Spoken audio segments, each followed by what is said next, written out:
আসলে আর কি করলে আপনি বুঝবেন যে এনসিপি ডক্টর ইউনূসের দল?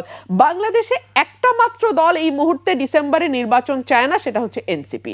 এবং সেই একটা মাত্র দল বলতে ইউনূস সাহেবের লজ্জা লাগছে, সো তিনি বলছেন একটা মাত্র দল নির্বাচন চায়, সেটা বিএনপি। আপনারা এমনভাবে করলেন যেন প্রধান উপদেষ্টা আল্লাহ রহিবাহিকেও, যিনি কখনো ভুল, মিথ্যা, অসত্য বলতে পারেন না, বিষয়টি তেমন নয়। উনি অসত্য বলেছেন।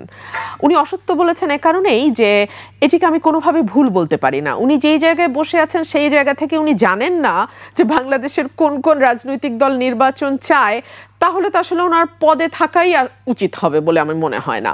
যাই হোক, শুধু বিএনপি নয়, বিএনপির সঙ্গে যারা যুগপৎ আন্দোলন করেছে, বিএনপির সঙ্গে যারা জোটভুক্ত আন্দোলন করেছে, এবং এর বাইরেও গণতন্ত্র মঞ্চের সঙ্গে যেই বাম দলগুলো আছে, তারা প্রত্যেকেই ডিসেম্বরের মধ্যে নির্বাচন চায়।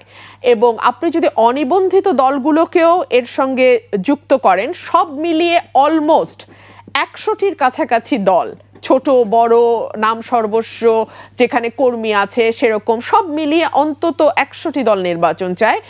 আমাদের রুহিন হোসেন প্রিন্স দেখলাম সেদিন বলেছেন যে তার হিসাব মতে 55টি দল, এখন সেটি 55 নির্বাচন তো সবাই চায় না, ডিসেম্বরের মধ্যে নির্বাচন চায়। এবং খুব মজার ব্যাপার কি জানেন, আপনি যদি রাজনৈতিক দলগুলোকে একপাশে সরিয়েও রাখেন, আমি গত 2 দিন ধরে সিপিডির বক্তব্য দেখছিলাম, এবং আপনার অনুষ্ঠানে আসবার আগে আমি দেখছিলাম সিপিডির 2জন সম্মানীয় ফেলো, ওনারা একটা লাইভ প্রোগ্রামে তাদের অর্থনীতি বা বাজেট সামনে আসছে সেই বিষয়ে কথা বলছিলেন। সেখানেও তারা বারবার বলেছেন যত অনিশ্চয়তা বাড়বে, যত অস্থিরতা বাড়বে সমাজে, এবং রাজনৈতিক অস্থিরতা, সামাজিক অস্থিরতা, সকল কিছুই, ততই কিন্তু বিনিয়োগ দেশি এবং বিদেশি কমতে থাকবে, ততই অর্থনীতির অবস্থা টালমাটাল হতে থাকবে। এবং তারাও জোর দিয়ে বলছিলেন নির্বাচনের একটি রোডম্যাপ অত্যন্ত প্রয়োজন। আপনি যদি আর্মির দিকে তাকান, আপনি দেখবেন বাংলাদেশ সেনাবাহিনীও নির্বাচনের ব্যাপারে সুস্পষ্টভাবে জানিয়ে দিয়েছে, এবং ডে 1 থেকে। এটা এমন না যে আফটার থট বা পরবর্তীতে সেনাপ্রধান এটি 18 মাস বলছেন। যেদিন তিনি দায়িত্ব নিয়েছেন সেই সময়টিতেই তিনি বলেছেন 18 মাস, এবং সেই 18 মাস ডিসেম্বরে শেষ হয়, এর মধ্যে নির্বাচন করার কথা বাংলাদেশ সেনাবাহিনীও বলছে।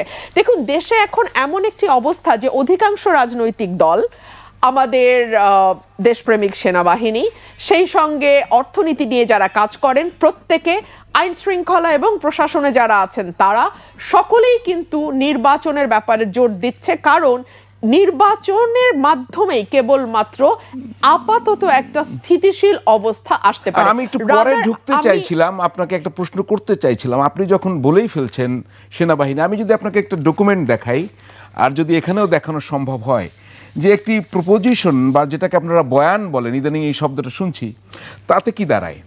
কার পিছনে কাতারবদ্ধ হয়েছে সেনাপ্রধান ও বিএনপি? এখন দেখেন যে ভারতীয় পররাষ্ট্রমন্ত্রী জয়শঙ্কর 9 আগস্ট বললেন যে বাংলাদেশে খুব দ্রুত একটি নির্বাচন তারা চায় এবং তারা দেখতে চায়। আর সেনাপ্রধান বললেন এই যে 18 মাস বা আপনি যেটা বলছেন ডিসেম্বরের মধ্যেই নির্বাচন হোক, তিনি সেটা চান। আর বিএনপি বলছে ডিসেম্বরে নির্বাচন হতেই হবে। তাহলে ভারত, বিএনপি এবং সেনাপ্রধান কি জোট বাঁধলো? এটি তো বাজারে একটি চমৎকার বয়ান তৈরি হয়েছে। এত ভারতীয় এজেন্ট বা তৈরি হলেন কিভাবে আপনাদের মধ্যে? জি, হাসিনার আমলে আমাদের খুব বড় একটা দুঃখের বা কষ্টের জায়গা ছিল যে এই জাতিকে যেভাবে বিভাজিত করা হয়েছে মুক্তিযুদ্ধের পক্ষ বিপক্ষ শক্তির নামে, তাতে বাংলাদেশে একটি ঐক্যবদ্ধ জাতি গঠন খুব কঠিন একটা পরীক্ষা হয়ে দাঁড়াবে। আমরা আশা করেছিলাম, যেহেতু ডক্টর মোহাম্মদ ইউনূসের কোনো রাজনৈতিক ব্যাকগ্রাউন্ড নেই, তার কোনো বিশেষ দলের প্রতি রাজনৈতিক অ্যালাইনমেন্টও নেই, সো আমরা কিন্তু দেশের আপামর জনসাধারণ অনেক কিছু ওনার কাছ থেকে আশা করেছি।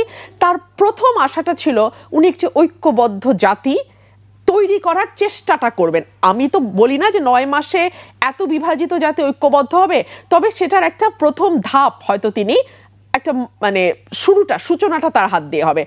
আনফরচুনেটলি ক্ষমতা প্রলম্বিত করবার জন্য হতে পারে, কিংবা একটি অশুভ চক্র তাকে ঘিরে রয়েছে, সেটাও একটা কারণ হতে পারে, আমি ঠিক জানি না। বিভক্ত এবং বিভাজিত জাতিকে ডক্টর ইউনূসের নেতৃত্বে গত 10 মাসে আরো অনেক বেশি বিভাজিত করা হয়েছে, আরো অনেক বেশি স্প্লিট করে ফেলা হয়েছে।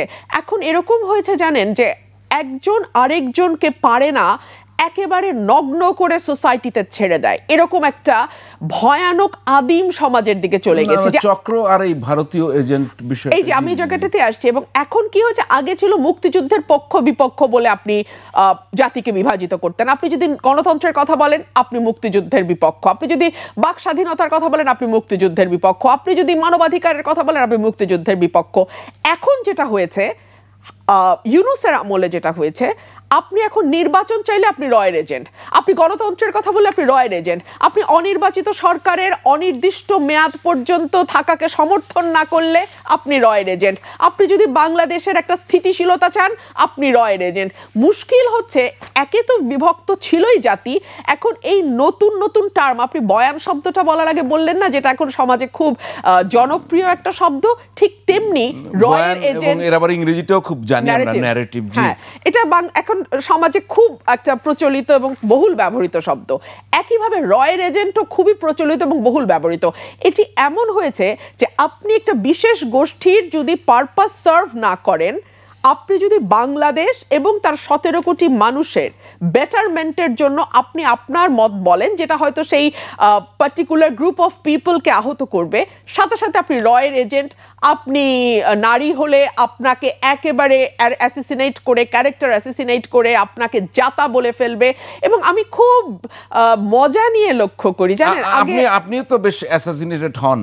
আমি বোধহয়, কারণ আমি সবচেয়ে ভোকাল, আমার আসলে এগুলার মানে বলতে আমার কোনো দ্বিধা নাই। হাসিনার আমলে আমি যেমন সবচেয়ে ভোকাল ছিলাম, আমি ইউনূসের আমলেও সবচেয়ে ভোকাল।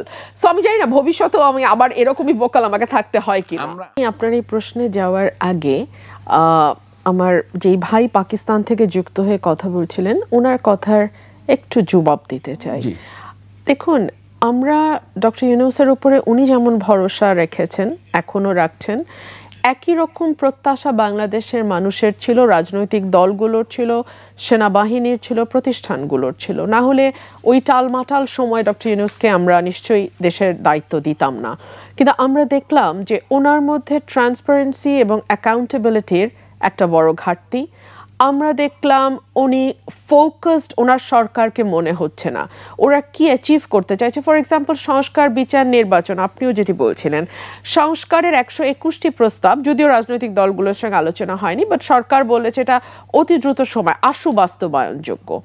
সে আশু বাস্তবায়নযোগ্য 121টি প্রস্তাবের একটিরও বাস্তবায়ন 2.5 মাস আগে বলা হয়েছে আশু বাস্তবায়ন, এখনো একটা পদক্ষেপও নেওয়া হয়নি।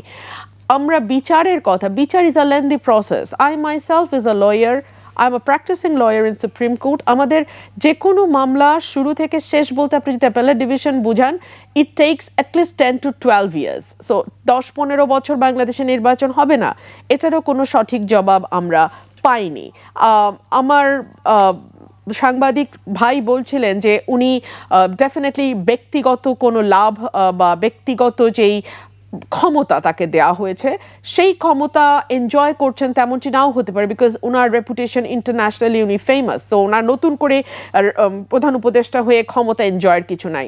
আমি আমার ভাইকে খুবই বিনীতভাবে বলি, উনি ক্ষমতা নেওয়ার পর থেকে গত 9 মাসে যা যা হয়েছে, এক, ওনার বিরুদ্ধে হওয়া সকল মামলা দ্রুত গতিতে নির্বাহী আদেশে নাই হয়ে গেছে।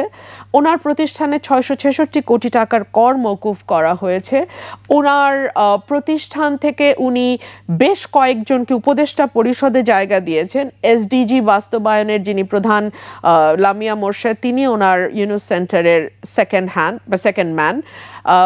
3 হচ্ছে উনি জনশক্তি রপ্তানির জন্য উনি পারমিশন অলরেডি নিয়েছেন। ওনার গ্রামীণ ওয়ালেট বলে একটা সার্ভিস চালু হওয়ার পারমিশন পেয়েছে, নগদের মতন সেটি। সো ওনার ব্যক্তিগত লাভ কিংবা কনফ্লিক্ট অফ ইন্টারেস্ট আমরা দেখতে পাচ্ছি সব জায়গায়। আমি খুবই দুঃখিত এই কথাটি বলতে, গণমাধ্যমে বলতে ভালো লাগছে না, তাও বলি। 7 জনের খুব ছোট একটা টিম নিয়ে উনি বিদেশ সফরে গিয়েছিলেন লাস্ট টাইম, এবং তখন খুব প্রশংসিত হয়েছিল যে হাসিনা বিমান ভর্তি লটবহর নিয়ে বিদেশে যেত, সেখানে ডক্টর ইউনূস মাত্র 7 জন, সেই 7 জনের একজন তার কন্যা। Isn't that a little shameful? একটু লজ্জার ব্যাপার তো না, নাকি? 7 জনের একজন তার কন্যা। এবং দেশের মানুষও শুনছে এবং দেখছে, রাজনৈতিক দলগুলোও শুনছে এবং দেখছে। সুতরাং একটি মানুষ যাকে এত উঁচু একটি সম্মান দিয়ে আমরা সকলে মিলে বসিয়েছিলাম, এই ছোট ছোট জায়গায় তার এই বাংলাদেশে জামাতের উত্থান কখনো হবে না, মানে সেই অর্থে ভোটের রাজনীতিতে। I do fully agree with him.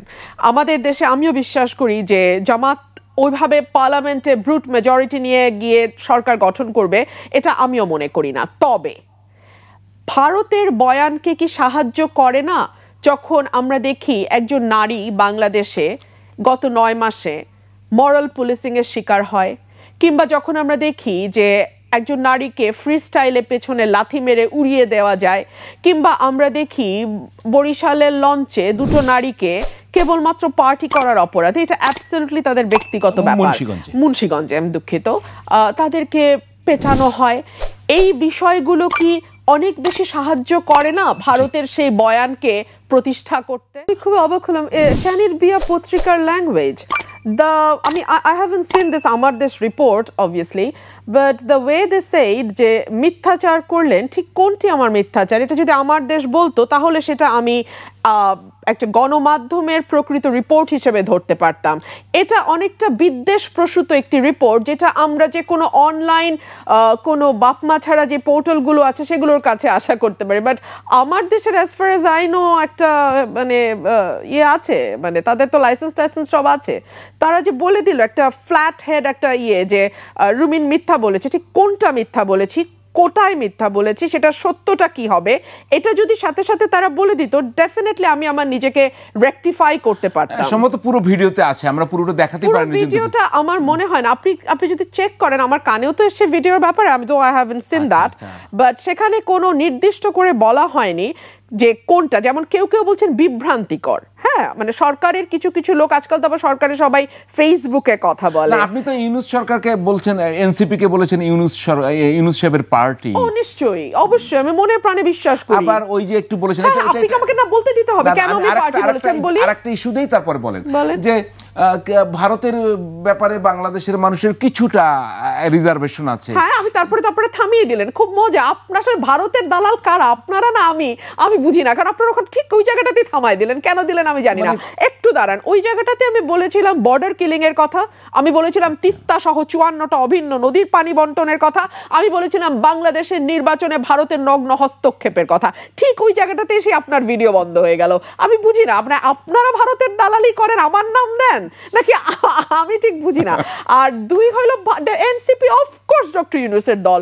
Doctor Yunus যেদিন বিদেশি গণমাধ্যমে গিয়ে বলে এসছে যে আমি ছেলেদের বলেছি দল খুলতে সো দ্যাট জুলাই স্পিরিট নষ্ট না হয়, সেই দিন তো তিনি স্বীকার করে নিয়েছেন যে এনসিপি তার দল। যখন ডক্টর ইউনূস তার মনের ব্যথা, বুকের যাতনা এনসিপির প্রধানকে ডেকে ব্যক্ত করে বললেন উনি পদত্যাগ করতে চান, যেই দিন বিএনপি 4বার তাকে বলেও সময় পাইল না, তার কাছ থেকে শিডিউল পাইল না, যেই দিন জামাতও সম্ভবত শিডিউল চেয়েছিল, পায় নাই, কিন্তু এনসিপি একটা অনিবন্ধিত দল পাওয়া গেল।